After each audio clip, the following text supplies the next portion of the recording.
అదే RTV app వార్తల్ని క్షణాల్లో చదివే అవకాశం ఉంటుంది. ఒక న్యూస్ పేపర్, ఒక టెలివిజన్ ఛానల్ మీ చేతుల్లో ఎప్పుడూ ఉంటాయి. టాపిక్ డైవర్ట్ చేయడం కోసం ఏమంటాడు, డిక్లరేషన్ సర్టిఫికేట్ అంటే. ఇప్పుడు నిజంగా ఆశ్చర్యం కాదా? జగన్ ఏమన్నా కొత్తనా?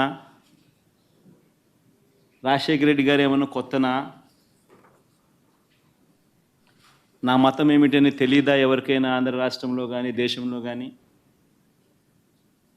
నా కులం ఏమిటి అని చెప్పి ఎవరికి తెలీదా రాష్ట్రంలో కానీ దేశంలో కానీ?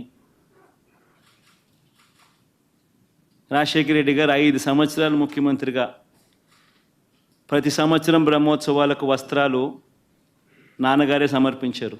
దేశం సెక్యులర్ దేశం, మత సామరస్యాన్ని కాపాడడానికి, మనోభావాలు దెబ్బతీయడానికి కాదు. నా ఇష్ట ప్రకారం వేరే మతాల్ని రెచ్చగొట్టడానికి కాదు. ఆయన కూడా గుర్తుపెట్టుకోవాల్సింది, అక్కడ టెంపుల్లో సాంప్రదాయాలు, నేను కూడా ఒక టెంపుల్కి పోయినప్పుడు హిందూ అయినా అక్కడ సాంప్రదాయాలు పాటించలేకపోతే నేను పోను. Be clear. కాబట్టి అక్కడ డిక్లరేషన్ ఉంది. ఉన్న డిక్లరేషన్ మీరు ఇవ్వకపోతే చిన్న చిన్న టెంపుల్స్ మీరు పోవచ్చు, అక్కడ డిక్లరేషన్ ఎవరు అడగరు. కానీ ఇక్కడ కొన్ని నిబంధనలు ఉన్నాయి, ఆ నిబంధనలు పాటించి తీరాలి, సాంప్రదాయాలను గౌరవించి తీరాలి. దానికి సెక్యులర్ దేశం అనే ఇది అక్కర్లా.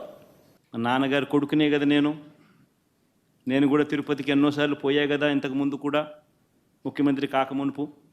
అంతెందుకు, నా పాదయాత్ర మొదలెట్టేటప్పుడు వెంకటేశ్వర స్వామి ఆశీస్సులు తీసుకుని మొదలెట్టా.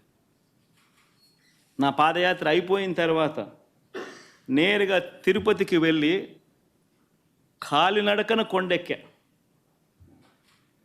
తిరుపతికి వెళ్ళి కాలినడకన కొండెక్కి వెంకటేశ్వర స్వామి దర్శనం చేసుకుని తర్వాతనే ఇంటికి పోయా.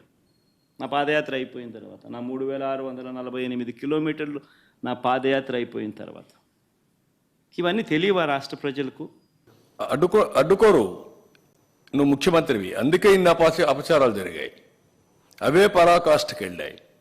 ముఖ్యమంత్రిగా ఉన్నప్పుడు నువ్వు చట్ట వ్యతిరేక కార్యక్రమం చేశానని చెప్పడం కూడా సిగ్గేయాలి కదా. You will be the first citizen. Oath ఏం చేశారు మీరు? చట్టాన్ని గౌరవిస్తామని ఓత్ చేసావా లేదా? రాజ్యాంగాన్ని ఉల్లంఘించమని చేసావా లేదా? ఇది చట్టం జరిగిందా లేదా? చట్టాన్ని ఉల్లంఘించారా లేదా? దానిపైన కూడా మీ పైన యాక్షన్ తీసుకోవాలి కదా. అట్లు జరిగితే మరి అడ్డుకోలేదంటే ఎవరు అడ్డుకుంటారు? సీఎంగా పోతే మన అప్పుడు చంద్రబాబు నాయుడు గారు ప్రభుత్వమే కదా అప్పుడు ఉండింది.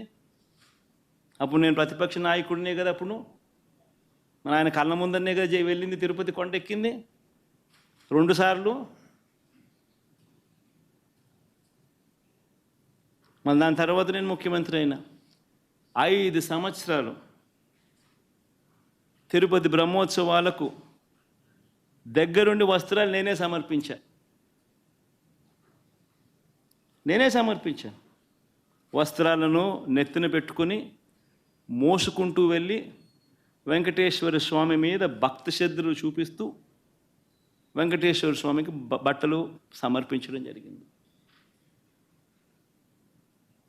నేను అడుగుతా ఉన్నా,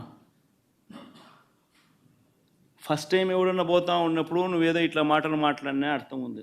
ముఖ్యమంత్రిగా అధికారం ఇచ్చారు, కానీ దేవాలయంలో సాంప్రదాయాలు వైలేట్ చేయమని లేదు.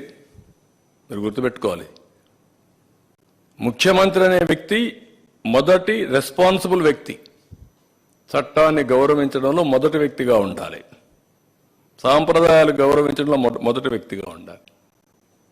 కాబట్టి ఇవన్నీ కరెక్ట్. మరిన్ని వీడియోస్ కోసం ఛానల్ ని సబ్స్క్రైబ్ చేయండి, లేటెస్ట్ అప్డేట్స్ కోసం వాట్సాప్ ఛానల్ ని ఫాలో చేయండి, అండ్ లింక్ డిస్క్రిప్షన్ లో ఉంది.